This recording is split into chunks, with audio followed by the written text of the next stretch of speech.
자, 반갑습니다. 전 영어교육의 인생일건 윌리엄입니다. 오늘은 릴릭스 그래머 태6강 그 해석 강좌를 한번 시작해 보도록 하겠습니다. 이번 시간에 배웠던 내용들은 지난 시간에 비해서는 상대적으로는 비교적으로는 좀 쉽지는 않았나 이런 생각이 좀 들기도 하죠. 맞습니다. 워낙 지난 시간의 내용이 좀 어려웠다 보니까는 그에 반해서 이번 시간의 내용은 뭐 그렇게 어렵진 않았다, 비교적 받아들일만 하다 이런 생각이 드셨으리라 생각이 좀 듭니다. 여튼 이번 시간에도 그 개념들을 간단하게 좀 복습을 해보고요, 그런 다음에 문장을 꼼꼼히 해석을 해보고 맞춰보도록 할 겁니다. 우선은 이 36번, 37번, 그러니까 제목 자체가 by 이외에 전치사를 쓰는, 다른 전치사를 쓰는 여러 구문들이 있다 이렇게 말씀드리면서, 애초에 우리가 수동태의 기본형이라고 얘기를 한다면 제가 편의상 이렇게 적을게요. 목적어, be, pp, 그리고 행위의 주체를 밝히는 by 주어, 이런 식으로 쓰는 거 아니겠냐 말씀드렸죠. 자, 여기에서 우리가 좀 주목해 볼 것은 여기 by 전치사입니다. 흔히 우리가 수동태 뒤에는 전치사 by를 쓴다는 것인데, 이때 by의 해석은 에 의해 라고 해석을 하죠. 그래서 기본적인 해석은 바로 주어로 쓰여있는 이 목적어는요, BPP 되는데 바로 주어에 의해서 뭐 이런 식으로 해석하는 것이 수동태의 기본 구조다 라고 설명을 드렸는데, 지금 이 36번, 37번에서 지금 얘기하고자 하는 바는, 그러니까 흔히 by를 쓰긴 하는데 유독 어떠한 표현들은 by를 쓰지 않고 다른 전치사를 쓴다라는 것이죠. 되었습니까? 자, 그러면서 제가 이 문법상을 정복하기 위해서는 여러분들은 동사마다의 그 개별적인 연어 구조들을 암기해 줄 필요가 있다 이렇게 말씀드렸습니다. 특히 지난 시간에 배웠던 동사 relate 동사를 제가 예시로 한 번 더 적어드렸습니다. 즉 뭐냐면 relate A to B 와 같은 연어 구조 자체를 좀 외워주셔야 된다 이렇게 말씀드리면서, 타동사의 그 목적어 자리에 쓰여있는 이 A가요, 수동태에서는 주어가 되고, 뒤따라서 이 relate라는 동사는 be related로 쓰이면서 자연히 뒤따라 나와있는 to be는 그대로 써준다. 바로 이래놓고 봤을 때 by 말고 우린 여기서 to를 쓰지 않느냐 이렇게 규명을, 즉 증명을 좀 해드렸습니다. 이해되십니까? 결국 여러분들 입장에서 암기해 주어야 하는 것은 바로 이 수동태 구조도 중요하지만 이 동사가 이끌고 오는 그 뒷구조를 많이 알면 많이 알수록 이 문제는 기계적으로 맞출 수 있고 정말로 빨리 맞출 수 있다 라고 말씀드렸죠. 그리고 하나 더 강조드렸습니다. 제발 좀 이와 같은 구조에서 동사의 뜻을 좀 제대로 알자라고도 충고를 좀 드렸다고요. 됐죠? 자, 그에 따라서 일단 36번부터 한번 분석을 해보고 해석을 좀 해볼게요. This magazine, 이 잡지는 이 되겠죠. 이 잡지는 be filled with, 보이십니까? 그러면서 동시에 어떤 구조가 떠올라야 되냐? 바로 능동태의 그 본래 구조가 떠올라야 된다 이겁니다. 그대로 한번 제가 적어드리면 원래는 이거였죠. fill A with B.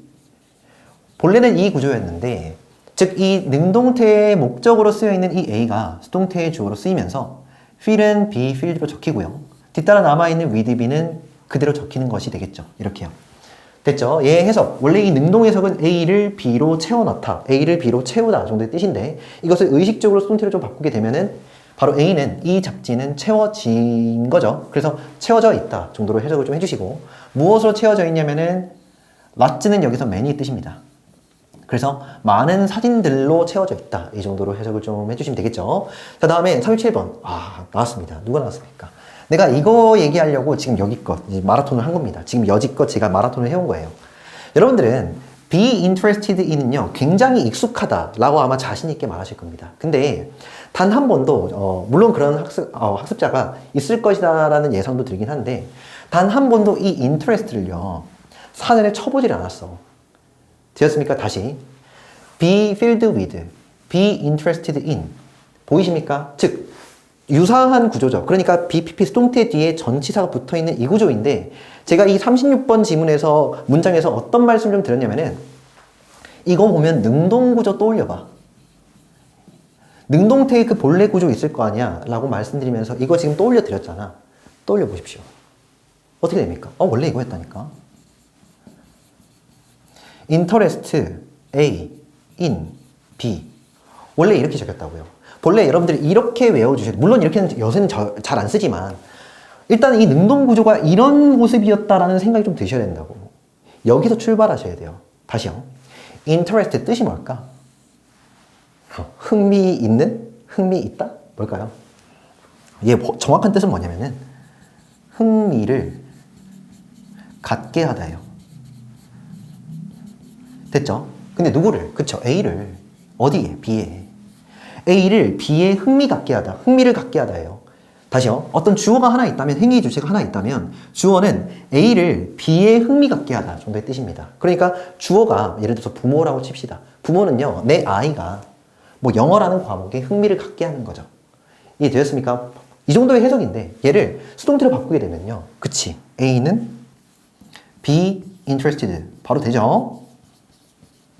A 입장에서는 B에 흥미가 갖게 된 거죠. 됐습니까? 다시. 주어는 A를 B에 흥미 갖게 하다의 입장인데 여기서 하다인데 얘를 되다로 바꾸는 거야. 결국 A는 흥미가 있게 된 셈이죠. 흥미가 있게 된 거지. 어디? B에 정도로 해석을 해주신다고. 그래서 여기에 여러분들이 흔히 이렇게 그냥 한 단어처럼 굉장히 익숙한 연어 구조로 외워주시는 이 표현 자체도 애초에는 이 능동 구조에서 출발했다라고 생각을 좀 해주셔야 된다고. 물론 지금 제가 여기 적어드린 interest라는 동사 말고도 정말로 익숙하지만 그래서 여러분들이 해석 자신 있게 할 것 같지만 절대 해석 제대로 못하는 그 동사 또 있습니다. 즉 그런 연어 구조가 또 있다는 건데 뭐냐면 이거요. be based on. 어느 정도 시험 공부를 좀 해봤다라고 하시는 분들은 이 표현 한 번쯤 보셨을 겁니다. 근데 도통 여러분들이 이 표현을 딱 본 순간 능동태 구조를 떠올리면서 이 base라는 동사의 뜻을 제대로 아는 사람 거의 없습니다. 제가 수업 시간에는 말씀드렸기 때문에 여기서는 말씀드리지 않고 만약에 궁금하시다 하면은 한 번 더 물어보십시오. 제가 설명을 좀 드리도록 하겠습니다. 이거 말고 또 있습니다. 뭐냐면 이거. 난 너무 재밌지. tired of. be tired. 나 피곤해. 라고 여러분들이 굉장히 의역을 많이 해가지고 해석하는 그거 있죠. 그때 요거. 이 tired의 능동의 뜻이 뭘까? 얘는 지금 수동으로 잡혀 있잖아. 됐죠? 얘도 수동. 이렇게. 됐습니까? 네. 그래서 능동의 뜻이 뭘까? 사전을 한번 뒤져봐가지고 꼭 좀 정리를 해달라. 그래서 그 의미 관계 정리. 그래서 해석 정리를 좀 잘해달라. 말씀 좀 드릴게요. 그를 토대로 우리가 37번 한 번 더 읽어드리면 I'm not interested. 나는 별로 흥미가 없어요. 흥미가 갖게 돼 있지 않은 거죠. 그죠? 근데 어디에냐면은 전치사이고 목적어. 컴퓨터 게임에 그리고 any longer이가 되는데 여기서 any longer는 더 이상 정도로 해석을 해주시고 그래서 이 any longer는 흔히 이 not이라는 부정 표현과 함께 쓰인다. 챙겨가지고 있어. 부탁을 좀 드릴게요. 그래서 나는 별로 흥미가 없어. 됐죠? 근데 어디냐면은 컴퓨터 게임에는 별로 흥미가 더 이상은 없어 정도로 해석을 좀 해주시고 밑에 한번 다시 읽어보면 by 이외에 다른 전치사를 쓰는 수동태 구조를 꼭 좀 암기하자 이겁니다. 이거는 정말로 여러분들에게 뼈와 살이 되는 영어적 지식이다. 그래서 단어마다 그 뒷구조를 꼭 좀 암기해달라 이겁니다. 오케이, 좋습니다. 다음에 이 38번과 39번에서 말했던 내용, 문법적인 내용은 비교적 간단했죠. 그래서 앞서서 우리가 배웠던 수동태의 조건에 관련된 그 내용들을 한 번 더 끌어와서 제가 설명을 좀 드렸습니다. 뭐냐면 앞서서 어떤 말씀을 좀 드렸냐면은 자동사 뒤에는 목적어 안 나오고 그리고 BPP, 수동태 뒤에도 목적어가 안 나온다는 점에서 둘은 유사하다 이렇게 말씀을 좀 드렸다고요. 그래서 만약에 수동태가 보인다면은 마치 자동사처럼 이히리기를 붙여서 해석을 한번 해보자 이렇게 말씀드렸는데 반대로도 마찬가지라고요. 무슨 말이냐면 이 둘이가 유사하다면 자동사인데도 수동해석 한번 넣어보자 이거죠. 이해되었습니까? 그러니까 수동태일 때 자동사 해석을 집어넣듯이 이해되셨죠? 자동사가 나온다면은 바로 수동해석을 한번 집어넣어보자. 역으로도 이렇게 한번 대입을 해보자라는 것이죠. 그러한 일부 동사들이 있다고요. 지금 여기 나와 있는 sell이라는 동사와 fill이라는 동사가 그렇다는 것이죠. 되었습니까? 자, 다시. 원래 sell은요, 흔히 무언가를 판매하다 라는 타동사거든요. 근데 여기는 판매되다의 수동의 의미도 들어가 있다 이거죠. sell이라는 동사 그 자체로. 됐죠? 그래서 우리가 분석을 하게 되는 경우에는 얘는 자동사면서 판매되다 이렇게 의식적으로 수동태의 느낌으로 읽어주신다 이거죠. 아시겠죠? 오케이. 다음에 fill 뭡니까? 벗기다거든요. 그런데 수동 해석하면은 벗겨지다죠. 그래서 애초에 fill이라는 동사가 자동사로 벗겨지다의 뜻이 있다. 뭐 이거 말고도 이런 거 read 있죠. read. 읽다, 무언가를 읽다 타동사로 알고 있는 그거 있죠. 얘가 그 자체로 자동사로 쓰여서 읽히다. 뭐 이런 식으로 쓰이고 그 다음에 cut 있죠. cut. 뭔가를 자르다. 그죠? 근데 cut 자체로서 무언가를 자르다 타동사뿐만 아니라 잘리다라는 수동 또는 자동사의 해석도 있다 이겁니다. 자, 그래서 그대로 한번 해석을 해보면 그 밴드의 앨범들이 항상 잘 팔린다, 잘 판매된다 정도로 읽어주시고, 자, 다음에 39번은요. ripe oranges. 뭐냐면 잘 익은, 여기서 ripe는 잘 익은 오렌지들은요. 벗겨진다, 되다, 지다, 됐죠? 그래서 쉽게 벗겨진다, 수식어. 이렇게 좀 취급을 해주시고, 밑에 거 한번 읽어드리면 일부 자동사는 그 자체로 수동의 뜻이 있다라는 거 기억을 해주시면 되겠습니다. 자, 그래서 문제 한번 풀어보면은 A번이랑 B번이 있는데, 자, 여기에서 cook이라는 동사도 마찬가지입니다. cook은 요리하다 뜻도 있는데 그 자체 자동사로서 요리되다, 즉 수동의 뜻도 있다라는 것이죠. 그래서 볼 것도 없이 여기서는 쿡 해주시면 맞다 이거죠. 그래서 라자냐라는 그 요리가 요리된다가 되겠죠. 어디에서 요리되었다, 과거형. 근데 어디에서냐면은 그 오븐에서 for several hours, 뭡니까? 몇 시간 동안 정도로 해석을 좀 해주시면 되겠네요. 자, 그래서 이 cook이라는 동사도 자동사로서 수동의 의미를 좀 지니고 있다. 그래서 요리되다로 해석한다 이겁니다. 자, 다음에 B번이죠. He worked for weeks before he felt satisfied. 자, 볼 것도 없이 with입니다. 뭘 외워주셔야 되냐면은 바로 이 구조거든요. 편의상 이렇게 하나 좀 적어볼게요. 뭐냐면 be satisfied with 이렇게 좀 외워주셔야 됩니다. be satisfied with요. 그래서 목적어에 만족하게 되다거든요. 근데 우리가 비동사 대신에 지금 여기에서는 felt라는, 즉 이 형식 동사라 볼 수 있는, 역시나 얘도 비동사잖아, 그죠? 그래서 비동사 대신에 지금 felt라는 동사를 썼다, feel이라는 동사를 썼다, 이렇게 좀 챙겨가 주시면 되겠습니다. 그래서 얘 최종 해석은 be satisfied with 뜻이 뭐냐면 목적어에 만족하게 되다 뜻이거든요. 목적어에 만족하게 되다. 그런데 여기서 이 비동사를 feel로 바꾸니까 목적어에 만족하게 느껴지는 거죠. 됐죠? 자, 그래서 그는 뭐 했냐면은 worked, 일했죠. 그래서 몇 주 동안이나 일했답니다. before, 뭐뭐 전에. 접속사, 그에 해당하는 주어, 동사 이렇게 나오고요. 그래서 만족하게 되기 전에, 만족하게 느끼기 전에가 되겠죠. 무엇에? 그쵸. 그의 결과에. 그가 했던 작업물의 그 어떤 결과들이 있을 거잖아. 그가 여러 가지 정말로 많은 일들을 했어요. 몇 주 동안이나 많은 일을 했는데 바로 그가 만족감을 느끼게 되기 전에 그는 뭐 했습니까? 그쵸. 몇 주 동안이나 일을 열심히 했다. 뭐 이 정도의 의미가 아니겠냐 이겁니다. 그래서 여기 satisfied, 우리가 BPP라고 일반화를 좀 시킨다면 be satisfied with, 그러니까 얘는 by 대신에 with를 써야 된다. 이렇게 좀 챙겨가시면 되겠습니다. 됐죠? 최종에서 다시 한 번 더. 그는 몇 주 동안이나 일을 했는데 뭐 하기 전에 그렇게 일을 했냐면 만족하게 느끼기 전에요.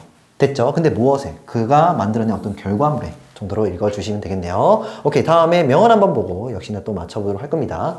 I was scared of water, so I learned swimming 정도가 되는데 좀 간단하긴 하죠. 제가 살짝 멈추었던 것은 이 learned 때문에 그런데 우리가 흔히 learn, 뭔가를 배우다라는 뜻을 가진 동사 learn 있지 않습니까? 그것의 과거형은 우리가 이렇게 씁니다. 보통 이렇게 쓰죠. ed 쓰는 거. 이렇게 쓰긴 하는데 ed 대신에 간혹 이렇게 t를 써도 과거형이다 이거죠. 같은 말입니다. 그래서 I was scared of water. 중요한 건 지금 이 부분이죠. 이 부분을 보는 순간 능동 구조가 떠올라야 된다고요. 어떻게 됩니까? 그치? scare A of B죠. 이것에 대한 뜻이 먼저 잘 잡혀 있으셔야 돼요. 해석 어떻게 합니까? A를 B에 대해 또는 관해 두려워하게 하다입니다. A를 B에 관해 두려워하게 하다. 그러니까 어떤 주어가 있다면, 행위의 주체가 있다면 얘는요, A를, 누군가를 B에 관해 두려워하게 하는 거야. 아시겠죠? 부모가 아이들을 칼에 대해서 두려워하게 하는 거지. 너 이거 쓰게 되면은 잘못 쓰면 비인다? 뭐 이런 식으로. 그럼 부모는 아이를 칼에 관해서 두려워하게 하는 거죠. 됐죠? 자, 이런 식의 능동구조에서, 즉 능동태에서의 목적어 A가 수동태에서는 주어가 되고요. scare이라는 동사는 BPP로 쓰이겠죠. 나머지 of B는 그대로 붙여주는 것이죠. 이렇게 좀 골치가 아파야 돼요, 여러분들. 그러니까 수동태를 그만큼 정확하게 해석하기 위해서는 살짝 머리를 잘 쓰셔야 된다. 의미에 관해서 좀 더 곰곰이 생각해 보셔야 된다. 말씀드릴게요. 그럼 어떻게 됩니까? 나는 두려워하게 되었죠. 근데 무엇에 관해서요? 물에 관해서. 이거 좀 빠르게 해석하면은 나는 물이 두려웠다 정도로 해석이 됩니다. 됐죠? 나는 물에 관해 두려워하게 되었는데, 다시 말하면 나는 물이 두려웠다. 됐죠? So, 그래서 얘는 이제 접속사입니다. 그래서 I learned, 나는 배웠다. 과거형입니다. 근데 뭘 배웠습니까? 네, 수영하기를 배웠죠. 어떤 의미인지 아시겠죠? 여러분들 두려워하면은 그 두려움의 대상은 정복할 대상이다. 뭐 이 정도 얘기를 하고 있는 것 같습니다. 나는 물이 들어오니까 물을 어느 정도라도 통제하기 위해서 수영을 배워버렸어. 굉장히 멋있는 말이죠. 그래서 이 기타 포갓이라는 사람은 레슬러입니다. 네, 프로 레슬러다. 뭐 이렇게 표현을 하는데 여성분입니다. 그것도 굉장히 저는 체력도 안 좋고 그리고 얼굴도 못생겼는데 이분 제가 사진 한번 딱 보니까는 체격도 좋고 얼굴도 굉장히 이쁘신 걸로 봤습니다. 여튼 여러분들 뭔가 두려워하는 게 있다면 이것은 피할 대상이 아니라 우리가 배우고 통제할 어떤 대상이 되지 않느냐 뭐 이런 얘기를 하고 있는 것이 되겠죠. 그래서 오늘 여기까지 하고요. 다음 시간에 뵙도록 하겠습니다. 오케이, 수고했습니다.